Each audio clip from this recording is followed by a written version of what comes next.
Lagi-lagi, aku menemukan beberapa helai rambut panjang. Entah ini sudah yang keberapa kali. Kali ini aku menemukan di depan lemari ruang tengah. Beberapa helai rambut ini, kalau diukur dengan tubuh perempuan dewasa, kira-kira dari kepala sampai pinggul. Panjang memang. Lalu, apa yang aneh? Ya aneh lah, karena di rumah gak ada seorang pun yang memiliki rambut sepanjang itu. Rambutku hanya sebatas pundak, itu pun jenisnya gak sama dengan rambut yang sudah beberapa kali kami temukan. Ayah, ya jelas beda. Papa laki-laki dengan rambut pendek. Begitu juga Albi, pendeknya kemerahan. Mungkin juga bukan dia. Oh ya, aku, Papa, dan Albi, adik laki-lakiku, baru saja menempati rumah peninggalan nenek. Rumah bertingkat yang sebenarnya tidak terlalu besar, tapi bisa dibilang terlalu besar buat kami bertiga. Ya, kami hanya bertiga. Mama sudah berpulang tahun 2019. Sebelumnya, kami tinggal di bilangan Jagakarsa, Jakarta Selatan. Tapi Papa memutuskan untuk pindah ke rumah peninggalan nenek yang sudah lama kosong. Rumah nenek ini terletak di kawasan Bogor Barat, dekat dengan kaki Gunung Salak. Karena bermacam alasan, akhirnya kami pun pindah ke rumah nenek ini. Bukan tanpa kendala, aku juga harus menempuh perjalanan cukup jauh kalau harus kuliah. Kampusku di Jakarta, sedangkan Albi yang masih SMU harus pindah sekolah. Sedangkan Papa, karena pekerjaannya tidak harus bekerja di kantor, jadinya tidak terlalu bermasalah dengan jarak. Hanya saja dia harus bekerja di tepat waktu. Rumah ini termasuk bangunan tua. Papa bilang dibangunnya sekitar tahun 80-an. Jadi umurnya hampir 40 tahun. Kata Papa juga kakek dan nenek dari orang lain. Sejak saat itulah rumah ini menjadi tempat berkumpulnya keluarga, khususnya di hari raya. Walaupun bangunannya tidak terlalu besar, tapi pekarangannya cukup luas. Peninggalan nenek masih terlihat dengan banyaknya tanaman yang masih terawat di pinggiran kota. Oh ya, nenek berpulang tahun 2017 lalu. Kakek sudah menghadap 3 tahun sebelumnya. Sepeninggal kakek dan nenek, rumah ini sempat ditinggali oleh adik Papa yang paling bungsu, Om Ilham namanya.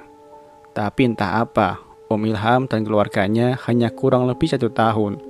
Kemudian pindah ke rumah sendiri. Setelah itu rumah kosong, sampai akhirnya kami datang untuk menempati awal 2020. Ya sudah, sejak saat itu kami tinggal di sini, di rumah nenek. Kak, lo lihat nggak? Lihat apaan? Kayak ada perempuan berdiri di lantai atas, di jendela. Tapi sekarang udah hilang sih. Ah, mana ada. Halo lo ah. Rumah ini kan kosong. Jangan macem-macem deh. Gua gak lihat apa-apa. Percakapan antara aku dan Albi itu terjadi ketika kami baru saja datang. Ketika baru saja selesai memindah-mindahkan barang dan perabotan. Percakapan yang cukup aneh. Karena yaitu tadi, Albi seperti melihat ada perempuan sedang berdiri memperhatikan di lantai 2 dari bilik jendela. Tapi pada saat itu kami tidak membahasnya lebih jauh lagi, walaupun tetap saja masih tersimpan dalam ingatan. Hari pertama kami habiskan dengan menurunkan barang-barang. Hanya bertiga, gak ada bantuan. Dengan gembira kami mengerjakannya, menyusun dan memilah barang-barang mana dan bagusnya diletakkan di mana. Akhirnya rumah 2 lantai ini pun jadi penuh perabotan. Sekitar jam 9 malam, ketika kami sudah kelelahan, kemudian duduk di sofa depan TV di lantai bawah. Sebelumnya aku sudah membuat teh hangat untuk menemani istirahat, berbincang santai, membahas segala macam. Tapi ya begitu, seperti biasa. Yang paling tahan menghadapi serangan kantuk memang aku. Papa dan Albi paling gak bisa menahan kantuk. Sekitar jam 11 malam, mereka berdua sudah terlelap. Masih di sofa, sementara aku masih terjaga. terdiam sendiri sambil menonton TV yang acaranya sudah nggak jelas. Di rumah baru, tempat tinggal baru, tentu saja perasaan masih kurang nyaman. Proses adaptasi masih susah dilakukan. Beberapa kali aku memperhatikan setiap penjuru ruang tengah, menilik setiap sudutnya, coba untuk merekam semuanya. Lampu besar sudah aku matikan, jadi pencahayaannya hanya dari lampu kecil di layar TV. Gak ada suara lain selain suara TV. Di luar pun gak terdengar pergerakan manusia, karena memang jarak ke rumah tetangga gak terlalu dekat. Jadilah aku melamun sendiri dalam sepi. Nah, ketika masih mencoba menikmati teguk terakhir dari gelas teh, pendengaranku menangkap sesuatu. Ada suara samar dari lantai atas.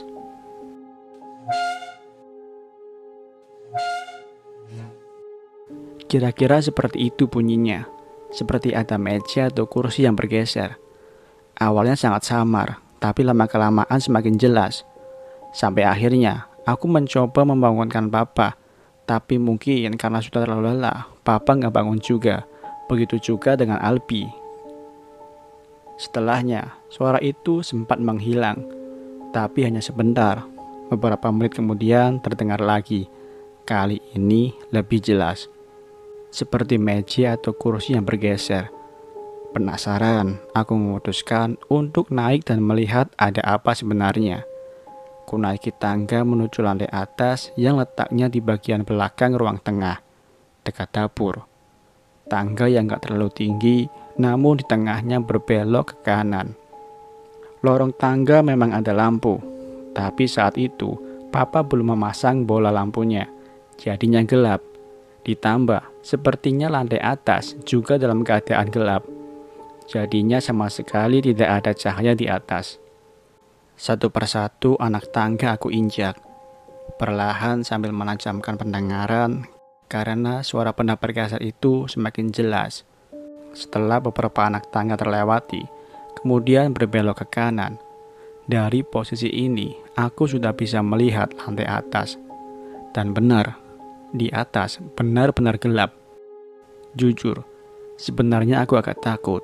Walaupun beberapa tahun sebelumnya sudah pernah ke rumah ini, tapi tetap saja kali ini aku sebagai penghuni baru, sama sekali nggak kenal.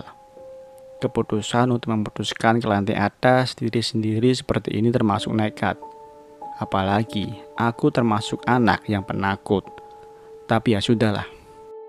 Pertimbangan lagi. Makin jelas karena memang jaraknya makin dekat. Rasa penasaran yang membuat saya terus melangkah, walaupun ragu. Tinggal satu langkah akan sampai, tapi dari sini sudah bisa melihat hampir semua sudut lantai atas. Ada 2 kamar bersebelahan yang tersedia di ruangan besar berisi meja dan kursi. Masih berantakan karena kami belum sempat membersihkan.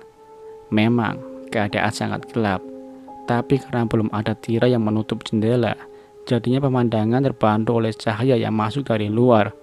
Aku dapat melihat semuanya walaupun samar. Saat itu, gak mendengar lagi suara tadi. Ketika aku sudah memperhatikan semuanya, meja kursi juga masih berada di tempatnya. Gak ada yang bergeser. Tapi, tiba-tiba muncul lagi. Kali ini ternyata nggak hanya suara, tapi diiringi dengan pergerakan. Benar tebakanku, suara itu memang akibat dari adanya pergeseran benda. Aku melihat kursi kayu yang ada di pojokan bergerak sendiri. Pergerakannya nggak jauh, mungkin hanya sekitar 1 meter, tapi tetap saja mengagetkan. Ya, kursi itu bergerak sendiri. Anehnya, aku sama sekali tidak merasa takut, yang malah penasaran. Padahal beberapa detik kemudian kursi itu bergerak lagi, tapi kembali ke semula sebelum bergeser. Ya tadi, aku malah semakin yakin untuk datang mendekati. Ingin tahu apa yang membuatnya sampai bergeser seperti itu. Sampai akhirnya langkahku terhenti ketika sekali lagi mendengar ada suara yang muncul lagi. Kali ini bukan suara kursi bergeser. Ada suara perempuan bersenandung di lantai ini. Aku menebak suaranya berasal dari salah satu kamar. Saat inilah aku mulai merinding. Senandungnya seperti sedang menyanyikan sebuah lagu. Gak seperti sebelumnya. Kali ini aku gak berani untuk mencari tahu. Kemudian memutuskan untuk mundur beberapa langkah. Berniat kembali turun ke lantai bawah. Sudah semakin tidak nyaman. Namun tiba-tiba kursi kayu bergeser lagi, bergerak mendekat ke arahku. Aku kaget kali ini. Seperti tersadar, aku langsung membalik badan lalu lari menuju tangga. Tapi ternyata ujung bawah tangga sudah ada papa berdiri dalam gelap. "Kamu ngapain ke atas sendirian, Kak?" "Besok aja ceritanya, Pak." Itulah kejadian seram pertama kali ketika tinggal di rumah ini. Ya, itulah awal dari semua rentetan peristiwa yang berikutnya. Bukan hanya aku saja yang mengalami. Papa dan Albi juga pada akhirnya harus merasakan. Di awal tadi, aku sempat bertanya tentang aku menemukan helai rambut panjang. Dan itu bukan pertama kali, bukan juga yang terakhir. Albi dan Papa juga sering khawatir tentang rambut ini. Pernah menemukan di kamar tidur, kamar mandi, ruang tamu, dan yang paling sering adalah di lantai atas, tempat di mana kami jarang menempatinya. Seperti yang aku bilang tadi, helai rambut ini agak aneh, karena panjangnya nggak biasa, dan nggak cuma 1 atau 2 helai, tapi banyak. Ini rambut siapa? Dari mana datangnya? Itu pertanyaan yang ada di benak kami. "Kak, gua nemu rambut lagi nih di kamar mandi." Albi bilang begitu pada Sabtu pagi. "Terus, lo apain?" Gua penasaran. "Tapi kali ini beda, Kak. Jadi bukan hanya di satu tempat. Gak cuma di kamar mandi aja, tapi banyak." "Banyak gimana?" "Iya, jadi kayak ada yang mau nuntun gua. Dari kamar mandi, terus ke ruang tengah, tangga, sampai akhirnya ke lantai atas, di kamar depan, Kak." "Serius lo?" "Iya, Kak." "Kok berani? Gak serem?" "Kan gue bilang tadi, Kak, gue penasaran. Sampai akhirnya gue lari ketakutan. Karena di kamar atas itu, gue dengar ada suara perempuan bersenandung. Serem banget, Kak." "Duh, Bi, jangan gitu lagi ya, cuekin aja. Gua juga pernah dengar suara senandung itu." Itu percakapannya cukup tegang. Akhirnya kami menceritakan semua pengalaman dari kejadian aneh menjurus seram yang pernah kami alami di rumah ini. Aku ingat sekali, waktu itu hari Kamis malam Jumat. Kebetulan Papa sedang ada urusan yang harus diselesaikan di Jakarta. Jadi aku hanya berdua dengan Albi di rumah. Lokasi di mana rumah ini berada memang masih bisa dibilang jauh dari keramaian kota. Sepi sudah meraja selepas waktu maghrib. Setelahnya hanya tersisa gelap, remang, suasana terpaan cahaya-cahaya seadanya. Malam itu, aku dan Albi seperti biasa waktu di ruang tengah di depan TV, membahas apa saja yang bisa dibahas. Aku tahu kalau Albi juga sama seperti aku, punya perasaan was-was karena berdua di rumah ini. Makanya sebisa mungkin terus membicarakan pikiran. "Papa WhatsApp, katanya pulangnya malam. Kita disuruh tidur duluan," ucapku. "Tanya Kak, pulangnya jam berapa?" "Jam 1-an katanya. Masih ada urusan." Wajah Albi terlihat cemas. Aku ngerti, karena aku pun sama. Tapi ya mau gimana lagi, kami hanya bisa pasrah menunggu sampai Papa pulang. "Kita tidur di kamar Papa aja ya, Bi." "Iya, Kak." Sekitar jam 10, kami masuk kamar, mencoba untuk tidur. Kamar Papa ini cukup besar, karena sekaligus sebagai ruang kerja. Jadinya masih terasa lega ketika aku dan Albi tidur di dalamnya. Kami tentu saja menutup pintu dan menguncinya. Sudah jam 11 tengah malam, tapi aku masih belum bisa memejamkan mata. Sementara Abi sudah tertidur. Tapi syukurlah, entah mengapa ketika menjelang jam 12, aku merasakan kalau tangan kanan ada yang mencengkeram kuat. Kaget, aku lalu mencoba melihat siapa yang sedang memegang tanganku ini. Tentu saja Albi. Tapi kenapa dia begitu?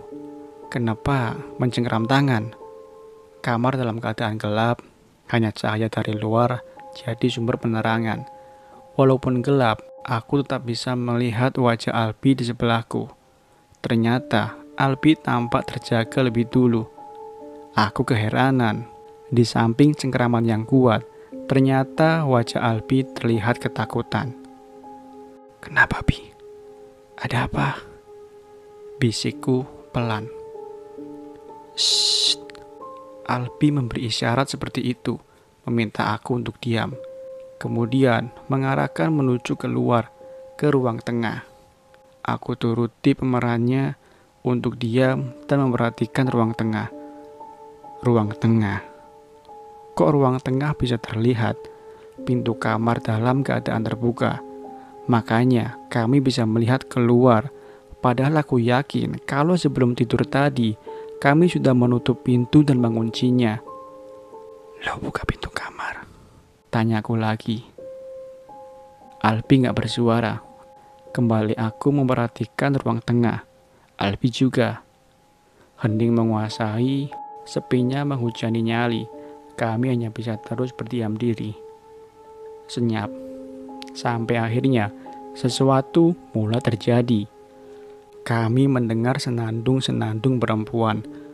Awalnya samar, karena sepertinya sumber suara masih jauh. Tapi lama-kelamaan makin jelas dan semakin jelas. Senandung nyanyian yang aku belum tahu nyanyian apa. Tapi kedengarannya sungguh seram. Nada-nada sedih melantun cekam. Aku dan Albi berpegangan erat. Kami ketakutan ketika senandung itu sepertinya makin dekat ke pintu kamar. Lampu ruang tengah juga mati. Gelap. Namun kami masih bisa melihat dengan jelas karena serpihan cahaya dari luar. Degup terasa berhenti. Aku merasakan keringat dingin sedikit demi sedikit mulai jatuh.